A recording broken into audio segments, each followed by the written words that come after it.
Bagseed Chronicles is a podcast about cannabis and the people who enjoy it.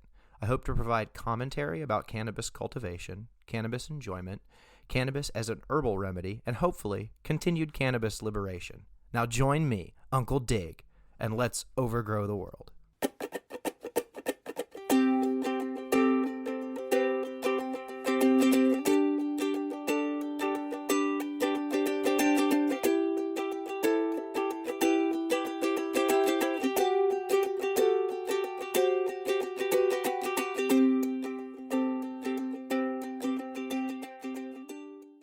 Hey everyone, welcome to Bagseed Chronicles, and today we are going to talk about consumption methods. So everyone has lots of opinions on consumption methods, but the only person's opinion you should matter about is mine. No, anyway, so there's a few different ways that you get flower to consume it, right? You can eat it, you can smoke it, you can use a topical, you can put it on your skin, and you can inhale vapor, which is different than smoking because it's not as hot. So let's talk about eating it. Eating it is the slowest one to take effect, but it is the most profound effect, I would argue. And I would argue that eating it is not the best way to introduce oneself to the plant. If smoking weed is like shaking hands with the plant, then eating it is like having sex with it. It's just you go way deeper, way quicker when you eat it. A lot of people make the mistake of eating it and they never want to come back to it because it was just too intense all at once. So I would advise newcomers not eat it for the first time they ever have cannabis. I like eating it. My favorite way to eat it is to make butter and then cook it in cannabis caramels. But yeah, eating it is fine. I think it's an excellent way to consume CBD products. All right, now let's talk about vaporization. Why not? So vaporization is basically heating the cannabis, whether it's a concentrate or ground up flower. It's heating it to the point where it's going to like release the oils. They're going to start vaporizing, but they're not actually going to burn. So it's right before burning, and then you can inhale that vapor. And I'm going to be honest with you. I haven't found a satisfactory effect from vaping. I think it's kind of a hollowed out high. It's a hollowed out medicinal effect, but I definitely think it has its place, and it's really useful if you want to be discreet. For example, if maybe you have kids and you don't really want to have the conversation about cannabis consumption yet, or you're at a place where you want to be discreet for other reasons, like you don't want to attract any kind of, bacon. But what's the next way to consume? So we've talked about vaporization, and we've talked about eating. Now let's talk about topicals. Now topicals are pretty amazing, especially if you've got some joint pain. Get some lotion that has cannabis. It has some infused cannabis, coconut oil or something, and rub it all over your knee, and it can really help that. It can help your back. It's pretty localized. You need to be able to reach to rub it in, or have someone else do it for you. But it's very useful in a medical regimen. I don't make it myself, so I generally don't use it unless someone gifts it to me, because it's not something I generally buy. I probably should, but I'm kind of stuck in my ways as far as consumption methods in a lot of ways. But topicals are definitely useful. And one of the first ways I ever actually had cannabis was a topical. I rubbed it on a joint on my hand that's severely damaged, and it alleviated some pain for me. And that was one of the things that really impressed me about cannabis, is that there's so many different ways to use it and different ways to imbibe it to your comfort level. Now, I don't know. I've definitely felt like a little bit inebriated from skin tinctures and stuff, but I don't know if that's just me being silly. I've heard other people report that it's possible. I don't know. I think it is, but your mileage may vary. Anyway, but on to my favorite way of consuming. Actually, before we get to that, let's talk about concentrates versus flour, right? So raw flour, like if you buy like an eighth of whatever kind of cannabis or weed you would buy, like I would get an eighth of Thin Mint Girl Scout cookies. That would be just flour, so it's like, dried and cured. Hopefully it's cured at least.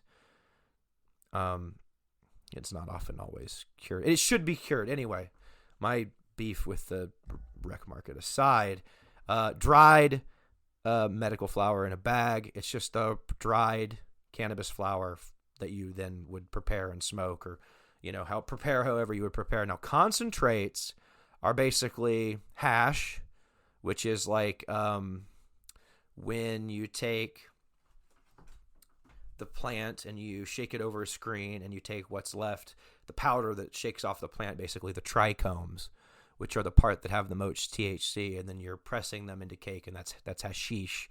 And then another form of hash is BHO, or butane hash oil, which is like, or butane honey oil, whatever. They and it's just like that concentrate using solvents, so it's like a solvent hash. And there's all kinds of different hash, and then there's concentrates that you might say aren't hash.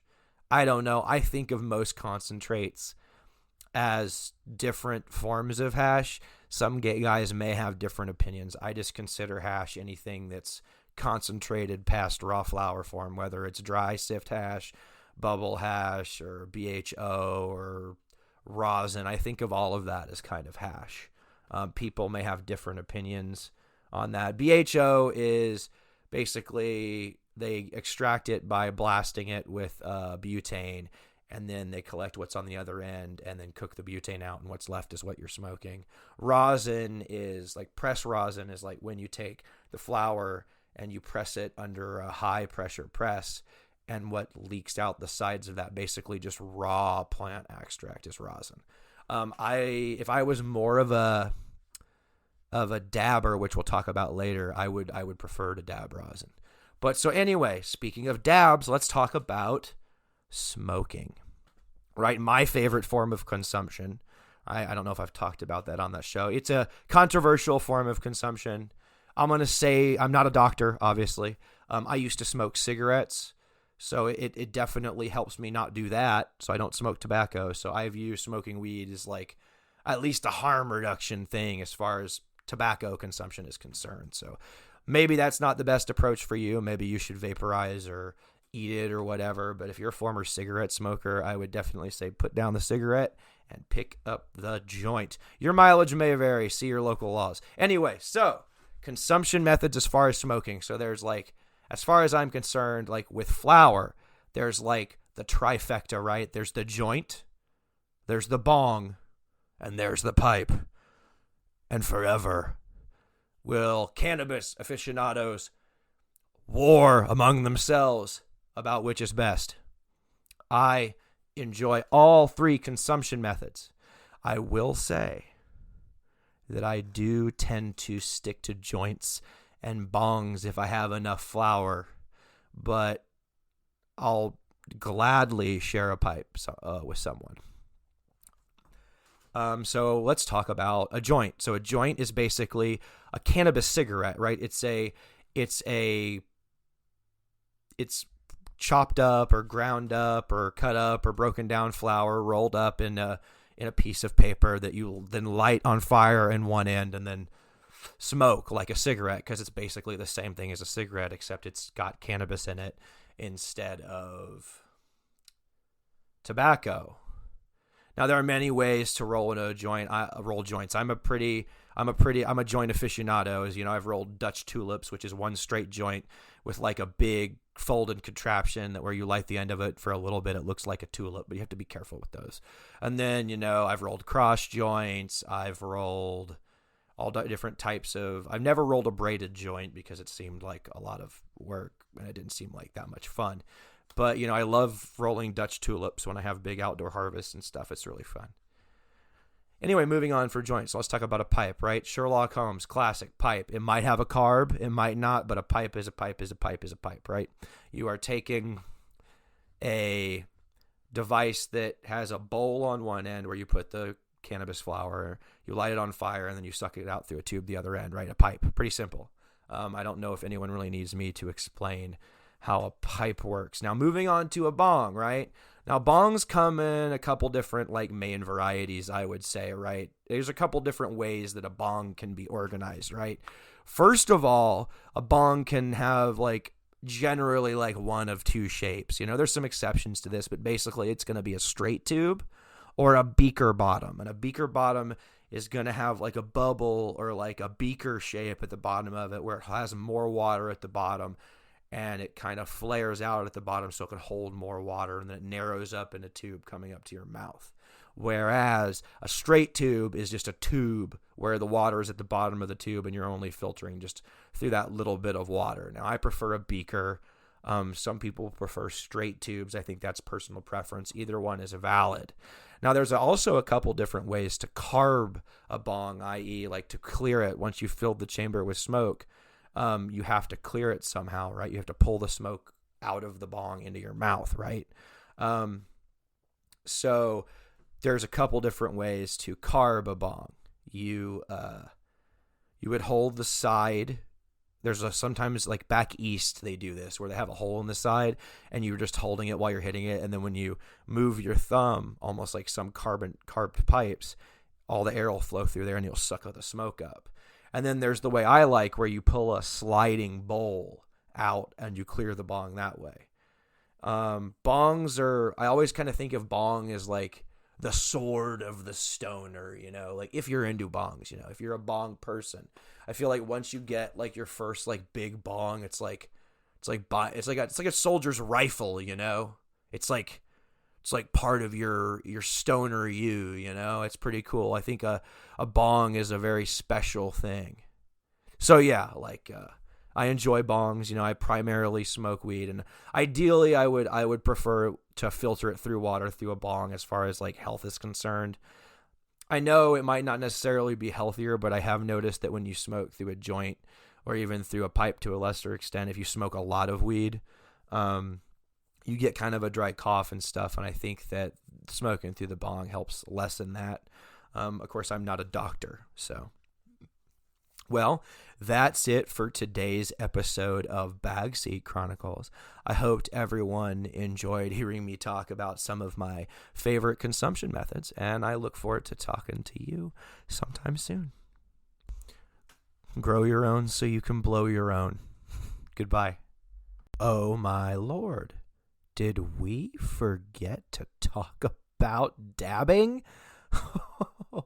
Someone was going to be mad. So dabbing, right? So dabbing is basically smoking hash using a hot surface. That's basically what it is. That's all it is. It's like a knife hit, but they've made it way more complicated. Yep. Well, so basically, I guess I'll explain it. So a dab is where you take a torch, or maybe you have an e-nail, and you heat up a surface, and then you put the hash or BHO or rosin or whatever concentrate you have, and you place it on the superheated surface, and then inhale the smoke that results. So yeah, you're basically smoking hash. Some guys will say they're vaporizing, but I guess it depends on the temperature. Some people know how to get the temperature just right, but if you see someone taking dabs off a red hot nail, they're smoking. Anyway, have a great rest of your day, and let's overgrow the world. Thank you for listening to Bagseed Chronicles. You can contact me on Instagram at Uncle Dig or at my email, uncledig4@gmail.com. The producer of the music found on this podcast is Chad DeVilliers. He can be found on YouTube at Ukuleles Are Stupid and on Instagram at Chadwick Enterprises.